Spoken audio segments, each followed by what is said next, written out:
Hello साथियों, आज फिर से एक बार सभी का हार्दिक स्वागत है। आज का जो हमारा टॉपिक रहने वाला है वो रहने वाला है मध्यकालीन जो भारत का इतिहास है उससे रिलेटेड। हम जो हमारी पहली क्लास है मध्यकालीन की, वो क्लास फर्स्ट है आज, ठीक है। और हम प्राचीन इतिहास की पहले ही 2 क्लास अपलोड कर चुके हैं। आप उनको लिंक हमने डिस्क्रिप्शन में दे रखा है, आप वहां जाकर विजिट कर सकते हैं और आप उनको देख सकते हैं। ये मध्यकालीन इतिहास के पहला क्लास होगी। और साथियों, अगर हमारी वीडियो अच्छी लगे तो प्लीज़ लाइक शेयर सब्सक्राइब ज़रूर करें। तो बढ़ते हैं पहले प्रश्न की तरफ। तो पहला प्रश्न है साथियों में हमारा आज का, निम्नलिखित में से वह दिल्ली का सुल्तान कौन था जिसकी मृत्यु पोलो खेलते हुई थी। वो कौन सा शासक था दिल्ली सल्तनत का या दिल्ली का सुल्तान जिसकी मृत्यु पोलो खेलते समय हुई थी, यानी कि पोलो खेलते समय उसकी मृत्यु हुई थी। तो इसका सही आंसर होगा कुतुबुद्दीन ऐबक। कुतुबुद्दीन ऐबक दिल्ली सल्तनत का प्रथम शासक माना जाता है, ठीक है। दिल्ली सल्तनत का प्रथम शासक इसको बोलते हैं, पहली बात। दूसरी बात, ये पोलो खेलते समय घोड़े से गिर गए और इनकी मृत्यु हो गई। ये क्या थे, जो मोहम्मद गोरी था, ये मोहम्मद गोरी के सुल्तान थे, सॉरी गुलाम थे, मोहम्मद गोरी के गुलाम थे और उनके दामाद भी थे। दिल्ली सल्तनत पर इन्होंने 1206 से 1210 तक शासन किया, ठीक है। 1206 से 1210 तक इन्होंने शासन किया। बात कर लेते हैं हम साथियों, इसका सही आंसर हो गया कुतुबुद्दीन ऐबक। बात कर लेते हैं अलाउद्दीन खिलजी की। अलाउद्दीन खिलजी अपने आप को सिकंदर सानी, दूसरा सिकंदर बोलते थे। इन्होंने हुलिया रंगना दाग प्रथा इन्होंने चलाई थी। बात करते हैं फिरोज शाह तुगलक। फिरोज शाह तुगलक वंश के थे। इन्होंने दीवान बंदगाह, दीवान खैरात आदि इनका संस्थाओं का शुभारंभ किया था। गयासुद्दीन तुगलक वंश का संस्थापक था गयासुद्दीन तुगलक। तो अब अलाउद्दीन खिलजी ने बहुत सारे युद्ध भी जीते, जो आने वाले हम जो नेक्स्ट क्वेश्चन में डिस्कस करेंगे। तो बढ़ते प्रश्न नंबर, इसका सही आंसर होगा कुतुबुद्दीन ऐबक, प्रश्न नंबर 2 की तरफ। प्रश्न नंबर 2, दिल्ली सल्तनत का राज्यकाल, दिल्ली सल्तनत कब से कब तक चली। तो पहले मैं आपको बता देता हूँ, दिल्ली सल्तनत है जो वो 1206 से 1526 तक चली। 1206 से 1526 तक, यानी तकरीबन 320 वर्षों तक दिल्ली सल्तनत ने शासन किया। दिल्ली पर दिल्ली सल्तनत शासन, इनमें अलग अलग आए, जिसमें दिल्ली सल्तनत की स्थापना की थी वो कुतुबुद्दीन ऐबक ने की थी। किसने? कुतुबुद्दीन ऐबक ने। और जो दिल्ली सल्तनत का अंतिम शासक था वो इब्राहिम लोदी था, जिसको पानीपत की पहली लड़ाई में बाबर द्वारा 1526 में पानीपत में इसको हरा दिया और इसकी मृत्यु कर दी। तो याद रखना, दिल्ली सल्तनत का जो शासन है 1206 से 1526 तक चला। तो समाप्त कब हुआ? 1526 में इब्राहिम लोदी की मृत्यु हो गई बाबर के द्वारा पानीपत के प्रथम युद्ध में। तो प्रश्न नंबर 3, दिल्ली के सुल्तान का पद संभालने से पहले बलबन किसके प्रधानमंत्री थे? दिल्ली के सुल्तान बनने से पहले बलबन किसके प्रधानमंत्री थे? तो बलबन प्रधानमंत्री थे नसरुद्दीन के। किसके? नसरुद्दीन के। सही आंसर होगा नसरुद्दीन। नसरुद्दीन के समय, शासक के समय बलबन जो प्रधानमंत्री थे। अब जो बात कर लेते हैं कुतुबुद्दीन ऐबक। कुतुबुद्दीन ऐबक दिल्ली सल्तनत की नींव रखी। कुतुब मीनार का निर्माण जो शुरू करवाया वो कुतुबुद्दीन ऐबक ने करवाया। और 2.5 दिन का झोंपड़ा अजमेर में वो कुतुबुद्दीन ऐबक के द्वारा बनाया गया था। अब बात कर लेते हैं नसरुद्दीन की। नसरुद्दीन बलबन ने अपनी लड़की की शादी नसरुद्दीन से करा दी थी, यानी कि नसरुद्दीन इसके दामाद थे। बलबन के कहने पे नसरुद्दीन सारे कार्य करते थे। अब बलबन ने उलूग खां की उपाधि ली, उलूग खां की उपाधि। और 1266 में नसरुद्दीन की मृत्यु हो गई और बलबन गद्दी पर बैठ गए। बलबन ने पाबोस और सिजदा नामक 2, पाबोस पैरों को चूमना और हाथों को चूमना और सिजदा पैरों को चूमना प्रथाएं चलाई। इन्होंने नवरोज़ त्यौहार, बलबन की बात कर रहे हैं, नवरोज़ ईसाइयों का त्यौहार नवरोज़ त्यौहार भी बलबन के समय शुरू किया गया। तो इसका सही आंसर होगा नसरुद्दीन। बढ़ते हैं प्रश्न नंबर 4 की तरफ। चंगेज़ खान ने जलालुद्दीन का पीछा करते हुए किसके शासनकाल में भारत की सीमाओं पर आक्रमण किया? तो चंगेज़ खान था, वो जलालुद्दीन का पीछा कर रहा था, ठीक है, और पीछा करता हुआ वो भारत में आया। तो उस समय भारत में किसका शासन था? तो याद रखना, उस समय भारत में इल्तुतमिश का शासन था। उन्होंने जलालुद्दीन को पनाह देने से मना कर दिया और जिससे चंगेज़ खां का दिल्ली सल्तनत पर आक्रमण होने से बच गया, ठीक है। जो जलालुद्दीन था, चंगेज़ खां उसका पीछा करता हुआ सिंध नदी तक आया था, ठीक है, सिंध नदी का। और इल्तुतमिश चालाक था, उन्होंने जलालुद्दीन की सहायता करने से मना कर दिया। इस वजह से चंगेज़ खान ने दिल्ली सल्तनत पर कोई आक्रमण नहीं करा। तो इसका सही आंसर होगा इल्तुतमिश। कुतुबुद्दीन ऐबक 2.5 दिन का झोंपड़ा बनवाया, ठीक, कुतुब मीनार का निर्माण करवाया और 1206 में दिल्ली सल्तनत की नींव रखी, लाहौर राजधानी बनाई, ठीक है। उस समय इसकी राजधानी कौन सी थी? लाहौर थी। और इसके पोलो खेलते समय इसकी मृत्यु हो गई। बलबन की बात कर देते हैं। बलबन 1266 में शासक बना दिल्ली सल्तनत का। पापोस और सिजदा नामक 2 प्रथाएं चलाई, नवरोज़ त्यौहार चलाया, तुर्क चहलगन यानी कि 40 सरदारों को जो गुट था उसको ख़त्म करा बलबन ने। इल्तुतमिश की बात करते हैं। दिल्ली सल्तनत का असली जो संस्थापक आता है वो इल्तुतमिश आता है। इल्तुतमिश ने लाहौर से जो राजधानी थी उसको दिल्ली स्थानांतरित करवाया, ठीक है। और इल्तुतमिश की जो लड़की थी वो रज़िया सुल्तान, जिसकी कैथल में 1240 में हत्या कर दी थी, वो पहली मुस्लिम शासिका भी बनी। तो याद रखना। बढ़ते हैं। चंगेज़ खां किसके समय आक्रमण करा, किसके समय था? इल्तुतमिश। बढ़ते हैं प्रश्न नंबर 5 की तरफ। निम्नलिखित में से किसको शक्तिशाली सैन्य बलों के एक समूह चेहालगनी के विनाश का श्रेय दिया गया? जो चेहालगनी है इसकी जो नींव रखी थी वो रखी थी इल्तुतमिश ने। किसने? इल्तुतमिश ने। और जो इसको समाप्त करा था वो करा था बलबन ने। किसने? बलबन ने। चहलगानी क्या था? चहलगानी एक 40 सरदारों का एक गुट था, ठीक है, जिसमें 40 गुलाम सरदारों का एक गुट था। और बलबन शासक बनने से पहले बलबन भी इसका एक सदस्य रहा। और ये जो चहलगानी थी ये शासक बनने में काफ़ी मुख्य भूमिका निभाती थी। तो इस बलबन ने इसको शासक बनते ही इस गुट को पूरी तरीके से समाप्त कर दिया। तो याद रखना। अब बात कर लेते हैं। बता ही दिया है कुतुबुद्दीन ऐबक पोलो से खेलते समय मृत्यु हो गई। 2.5 दिन का झोपड़ा अजमेर बनाया, कुतुब मीनार का निर्माण शुरू करवाया, ठीक है। और 1206 में दिल्ली सल्तनत के शासक बने। रज़िया सुल्तान पहली मुस्लिम शासिका बनी। 1240 में डाकू द्वारा इनकी हत्या कर दी गई कैथल में इनका मकबरा है। बलबन, इल्तुतमिश और बलबन हम डिस्कस कर चुके हैं। इसका सही आंसर होगा बलबन। बढ़ते प्रश्न नंबर 6 की तरफ। सियों को दूसरा सिकंदर सानी कहने वाला सुल्तान कौन था? दूसरा सिकंदर अपने आप को दूसरा सिकंदर सानी कहने वाला शासक कौन था? अलाउद्दीन खिलजी था, ठीक है साथियों, अलाउद्दीन खिलजी।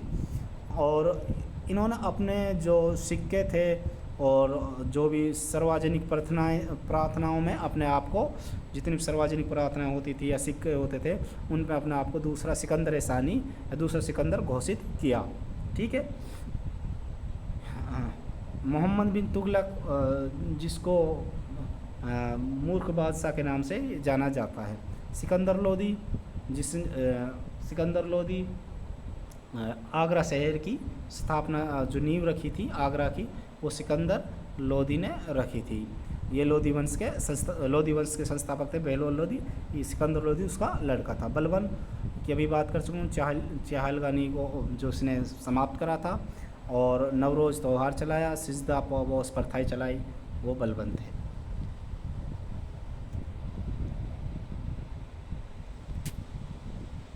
अब अब प्रश्न नंबर 7, किस वंश के सुल्तानों ने सबसे अधिक समय तक शासन किया? जो सबसे अधिक समय तक शासन किया था वो क्या था? तुगलक वंश। किसने? तुगलक वंश। तुगलक वंश के संस्थापक थे गयासुद्दीन तुगलक। गयासुद्दीन तुगलक इस वंश के संस्थापक थे। ठीक है, तो याद रखना, सबसे ज़्यादा शासन करा तुगलक वंश ने, सबसे कम शासन करा खिलजी वंश ने।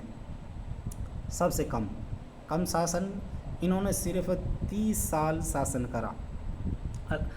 खिलजी वंश की स्थापना करी थी जलालुद्दीन खिलजी ने, और जलालुद्दीन खिलजी की मृत्यु उसके भतीजे अलाउद्दीन खिलजी ने कर दी थी, जिसका असली नाम अली गुरशब था। और लोधी वंश की स्थापना करी थी बहलोल लोधी ने।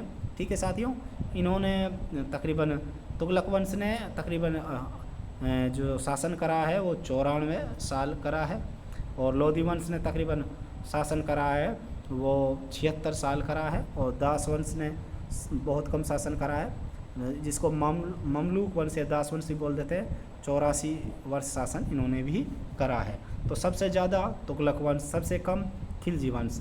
अब हम इसको एक सीरियल में देख लेते हैं। सबसे पहले कौन सा आया? दिल्ली सल्तनत में 5 वंश उन्होंने शासन किया था। 320 साल 5 वंश। 5 वंश कौन से? पहले था ममलूक या दास वंश, या ठीक है, दूसरा था खिलजी वंश। पहला था, इसको दास भी बोलते हैं या ममलूक वंश भी बोलते हैं। दूसरा था खिलजी वंश, ठीक है। तीसरा था तुगलक वंश, और चौथा था सैयद वंश, और लास्ट था लोधी वंश। अब इसकी पहला दास या ममलूक, दूसरा खिलजी, तीसरा तुगलक, चौथा सैयद और पांचवा लोधी। अब इसको गुल खिले तसले में इस तरीके से याद कर सकते हैं। गुल खिले तसले में। जैसे गुलाम, ठीक है, गुलाम वंश, खिलजी वंश, तुगलक वंश, सैयद वंश और लोधी वंश। ठीक है, याद रखना, इस तरीके से इन्होंने शासन करा है। तुगलक वंश ने जो शासन करा है वो 1320 से 1414 तक शासन करा है। 14 से 14 तक, ठीक है। खिलजी वंश ने जो शासन करा था वो 1290 से 1320 तक शासन इन्होंने भी करा है। और दास वंश ने जो शासन करा है 1206 से 1290 तक शासन करा। लोधी वंश ने 1450 से 1526 तक शासन करा है। तो बढ़ते हैं प्रश्न नंबर 8 की तरफ।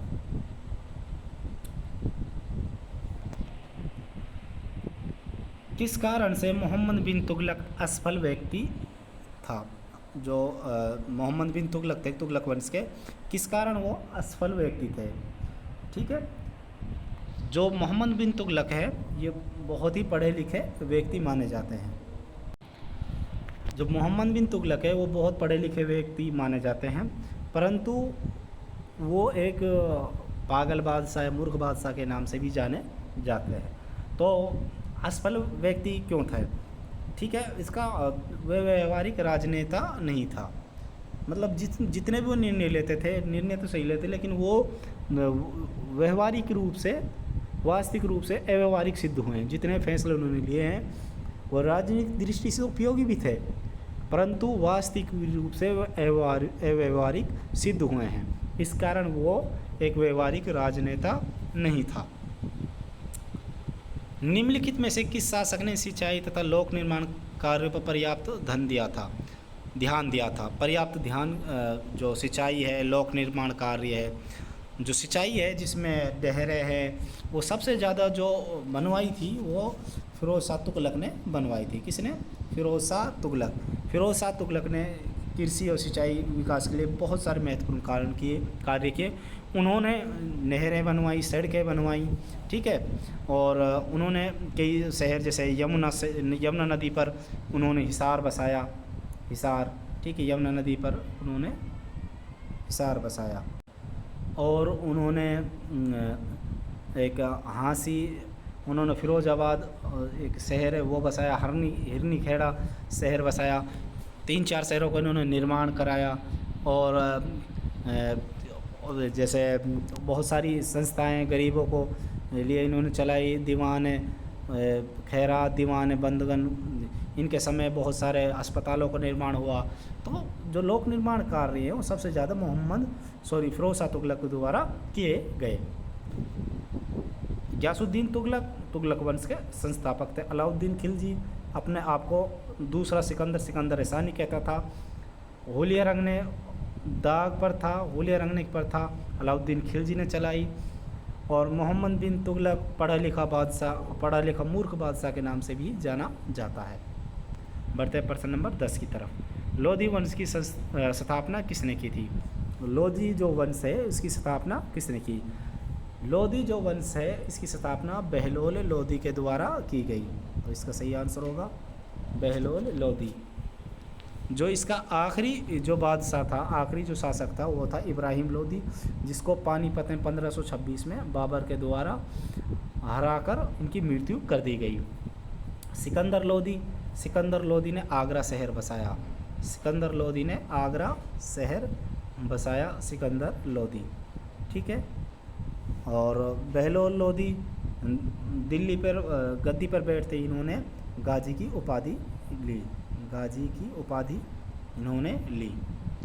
1451 में ये गद्दी पर बैठते हैं।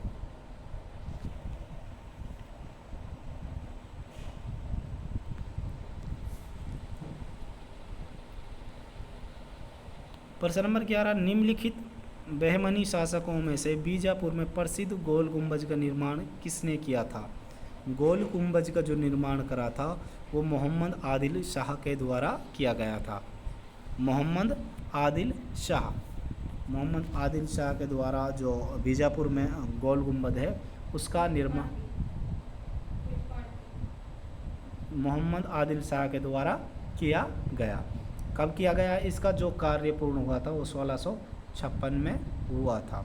याद रखना, बीजापुर में गोल गुंबज का निर्माण मोहम्मद आदिल शाह के द्वारा किया गया।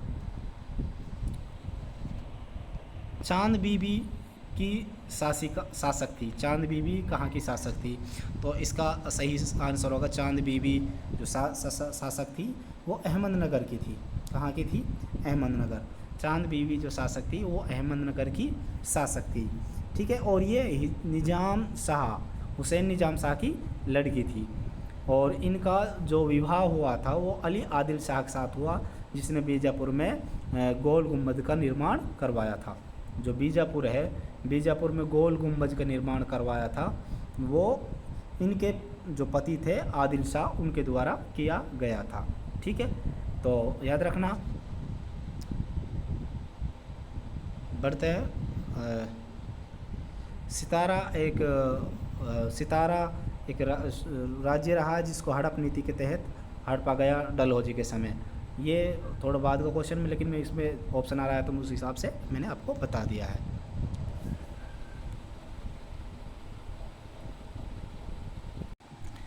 मेवाड़ के राजघराने से संबंधित प्रसिद्ध भक्ति संत था या थी। जो प्रसिद्ध मेवाड़ घराने जो है वो जो प्रसिद्ध भक्ति संत था वो थी मीराबाई। कौन थी? मीराबाई। ये इनका जो विवाह हुआ था वो राणा सांगा के ज्येष्ठ पुत्र थे भोजराज, उनके साथ इनका विवाह हुआ था। और ये मीरा जो थी, ये जो भजन होते थे वो बिरज भाषा और राजस्थानी में होते थे। उनके कुछ पद भी गुजराती में भी हैं। और इनकी जो भक्ति थी वो कृष्ण के प्रति थी। इनकी जो भक्ति थी वो कृष्ण के प्रति देखने को मिली है। जो उनकी भावना भक्ति प्रेम है वो कृष्ण के प्रति था। तो याद रखना, मेवाड़ के राजघराने संबंधी भक्ति संत कौन थी? मीराबाई। श्रृंगेरी, बद्रीनाथ, द्वारकापुरी में 4 मठ स्थापित किए गए हैं। ये जो 4 मठ स्थापित किए गए ये आदि शंकराचार्य के द्वारा स्थापित किए गए हैं। आदि शंकराचार्य के द्वारा स्थापित किए गए हैं। आदि शंकराचार्य ने चारों दिशाओं में मठ स्थापित किए हैं। चारों दिशाओं में। ठीक है। इन्होंने बद्रीनाथ, ठीक है, द्वारका गुजरात में, पुरी यहाँ उड़ीसा में, और श्रृंगेरी यहाँ द्वारका गुजरात यहाँ आ जाएगा और श्रृंगेरी यहाँ जाएगा। इस तरीके से चारों मठ को स्थापित किया है। और इन्होंने, इनका जो मत था वो अद्वैतवाद को कहा जाता है। इनका मत कैसा था? आदि शंकराचार्य का जो मत था अद्वैतवाद के ऊपर था, अद्वैतवाद, ठीक है, अद्वैतवाद के ऊपर इनका मत था। प्रश्न नंबर 15, सूफी परंपरा में पीर से क्या आशय है? जो पीर का अर्थ होता है सूफी परंपराओं में, वो पीर का अर्थ होता है गुरु, सूफियों का गुरु, सूफियों का गुरु। और शिष्य को इसमें मुरीद बोला जाता है, शिष्य को मुरीद और गुरु को पीर, ठीक है। शिष्य को क्या बोला जाता है? शिष्य या चेले को मुरीद बोला जाता है। सूफी जो दर्शन है वो एक ईश्वर में विश्वास करने वाला है, सूफी दर्शन एक ईश्वर में विश्वास करने वाला है। कृष्ण देव राय ने हम्पी में कृष्ण स्वामी मंदिर बनवाया था। ये इस समय किस राज्य में स्थित है? जो हम्पी जो राज्य था, इसकी राजधानी विजयनगर थी। हम्पी साम्राज्य की राजधानी विजयनगर थी। और आज भी इसके जो अवशेष हैं हमें वो कर्नाटक में देखने को मिलते हैं। कहाँ? कर्नाटक में। तो मंदिर जो बनवाया था कृष्ण स्वामी मंदिर, वो भी कर्नाटक में देखने को मिलता है। तो बढ़ते हैं प्रश्न नंबर 17 की तरफ। निम्नलिखित में से दिल्ली का अंतिम सुल्तान कौन था? दिल्ली जो सल्तनत थी उसका अंतिम सुल्तान था वो इब्राहिम लोदी था। इब्राहिम लोदी को 1526 में बाबर के द्वारा पानीपत के प्रथम युद्ध में उसको हरा दिया गया और उसकी हराकर मृत्यु कर दी गई, ठीक है। उसी के साथ भारत में मुगल जो वंश है, मुगल वंश की नींव पड़ी और दिल्ली सल्तनत का अंत हो गया, ठीक है। तो याद रखना इब्राहिम लोदी अंतिम सुल्तान थे। तराइन के प्रथम युद्ध में निम्नलिखित में से किसको पृथ्वीराज चौहान ने हराया था? तो प्रथम युद्ध में जो पृथ्वीराज चौहान को हराया था वो मोहम्मद गौरी को हराया था। 2 मिनट। मोहम्मद गौरी इसका सही आंसर होगा। प्रश्न नंबर 19, भारत में चमड़े के प्रतीक की मुद्रा किसने प्रारंभ की? भारत में जो चमड़ा है उसकी प्रतीक की जो मुद्रा है वो किसने प्रारंभ की? तो चमड़े की जो मुद्रा है इसका कोई भी साक्ष्य नहीं मिला है, ना है तो अकबर ने की, ना बाबर ने, ना हुमायूं ने, ना मोहम्मद तुगलक। तो इसका आंसर हम स्टार मानते हैं, इसका आंसर नहीं दे रखा।